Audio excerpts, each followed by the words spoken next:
पिछली बार संजय भाटी जी को 98,000 वोट देकर जिताने का काम किया था। अब की बार हम 98,000 का जो था उनका रिकॉर्ड इसको तोड़ करके और जो है हम मनोहर लाल जी को भारी मतों से नंबर 1 की जीत इंडिया में दिलाने का काम करेंगे। इस समय गांव सलारपुरा की है, इंद्री हल्के का गांव है और पहुंचे हैं विधायक राम कुमार कश्यप। आज चुनावी उनकी सभा है और देख सकते हैं पूर्व मुख्यमंत्री मनोहर लाल के लिए वोट मांगने के लिए पहुंचे हैं। ये तस्वीरें इंद्री हल्के के गांव सलारपुरा की है, जहां पर हल्का विधायक राम कुमार कश्यप पहुंचे हैं। इस समय गांव के सरपंच और ग्रामीणों की तरफ से उनका फूल मालाएं डालकर स्वागत किया जा रहा है। देख सकते हैं भारतीय जनता पार्टी के वर्कर भी यहाँ पर मौजूद हैं। उनका फूल मालाओं से यहाँ पर स्वागत होता हुआ देख सकते हैं। नमस्ते भारत न्यूज के माध्यम से ये तस्वीरें हैं, इन्हें आप ज्यादा से ज्यादा शेयर करते हैं। फिलहाल आप देख सकते हैं कि जनसंपर्क अभियान चला हुआ है और हमारे गाँव में बोलने पर धन्यवाद। और सभी पब्लिक जो हमारे भाई बैठे हैं, बच्चे हैं, उनका धन्यवाद जिन्होंने टाइम निकाल के हमारे को यहाँ कश्यप जी की बात सुनने का टाइम निकाला है।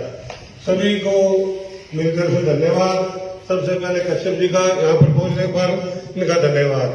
और ऐसा है जी, ये वोट मांगने के लिए आए हैं, इनको वोट दो और बीजेपी को बनाना है, मोदी जी को आगे हमने प्रधानमंत्री बनाना है। और सभी भाई मिलकर जोर लगाओ। धन्यवाद। भारत माता की। फोन के सामने बटन दबा करके नरेंद्र मोदी जी को तीसरी बार प्रधानमंत्री बनने। अगर आप मेरी बात से सहमत हैं तो फिर हाथ खड़े करके भाई थोड़ा समर्थन करें। सरपंच साहब आपसे हाथ खड़े करो। आपकी बात धन्यवाद, सभी को धन्यवाद।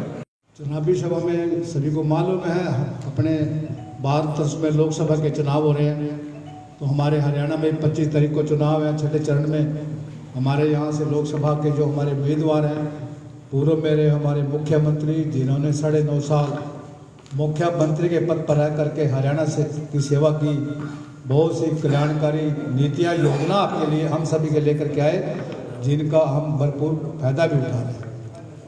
तो हम देखेंगे ये एक आम चुनाव नहीं है, ये कोई पंची सरपंची का या विधायक का चुनाव नहीं है। ये चुनाव ऐसा है, हमें ऐसा नेता आगे लाना है जो देश को आगे बढ़ा पाए, देश का विकास करे और देश का गौरव और मान सारे विश्व में बढ़ा सके। ऐसा नेता कौन हो सकता है? ऐसा नेता नरेंद्र मोदी हो सकता है, जो 10 साल से निरंतर प्रधानमंत्री के पद पर रहते देश की सेवा कर रहा है और देश को हर क्षेत्र में आगे बढ़ाने का काम कर रहा है।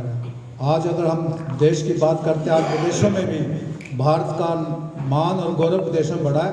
ये मोदी जी की जो कल्याणकारी नीतियाँ योजना उनके कारण बढ़ा है। तो आज जो विदेशों में हमारे बच्चे गए हैं, वो खुद अपने माँ बाप को फ़ोन करके अपील कर रहे हैं, अपने माँ बाप को कह रहे हैं कि आने वाले 25 मई को आपने कमल के फूल के सामने बटन दबा करके नरेंद्र मोदी जी को प्रधानमंत्री बनाना है।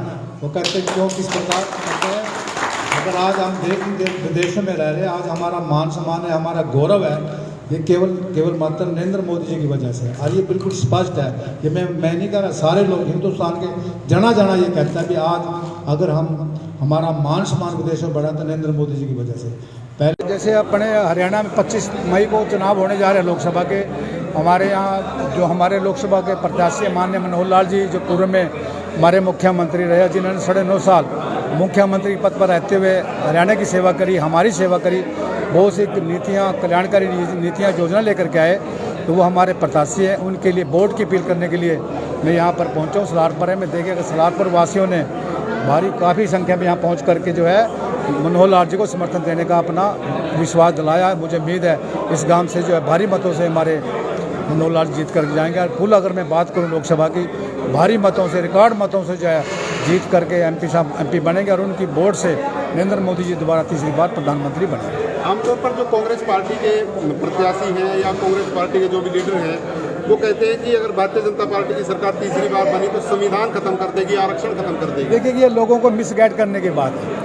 कोई संविधान खत्म नहीं करता। ये जो संविधान है हमारा डॉक्टर भीमराव अम्बेडकर ने बनाया, उनकी टीम ने बनाया, इतना बढ़िया संविधान है।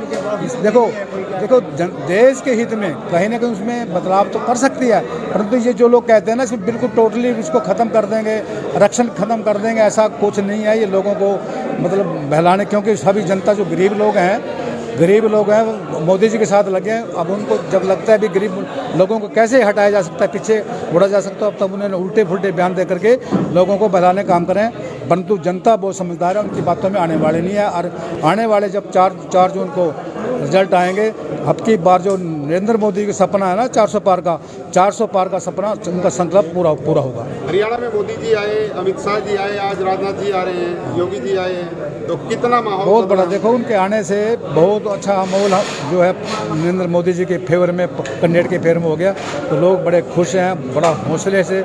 अभी देखिएगा सरदार लोग कितने यहाँ पर आए हैं, सभी ने समर्थन देने का काम किया, बड़ा खुश हैं, हौसले वाले हैं। तो सभी जो है मिलजुल के देखिएगा, ये चुनाव एक आम चुनाव नहीं है, ये तो एक चुनाव वो चुनाव है, ऐसा कौन सा लीडर है जो देश को आगे बढ़ा सकता है, जो देश को विकास के आगे बढ़ा सकता है, जो देश का मान और गौरव विश्व पट पे बढ़ाने का काम करता है। तो नरेंद्र मोदी ही एक ऐसे नेता हैं, सभी ने ये मान भी लिया, सभी को विश्वास भी है नरेंद्र मोदी ही ऐसा काम कर सकते हैं, हमारे देश को और आगे बढ़ा सकते हैं, हम देश का मान और गौरव बढ़ा सकते हैं। आप इंद्री हल्के के गांव-गांव में जा रहे हैं, कितना जन समर्थन आपको? बहुत बढ़िया। हमने तो पिछली बार संजय भाटी जी को 98,000 वोट देकर जिताने का काम किया था, अब की बार हम 98,000 का जो कानून का रिकॉर्ड इसको तोड़ करके और जो है हम मनोहर लाल जी को भारी मतों से नंबर 1 की जीत इंडिया में दिलाने का काम करेंगे। बहुत बहुत धन्यवाद।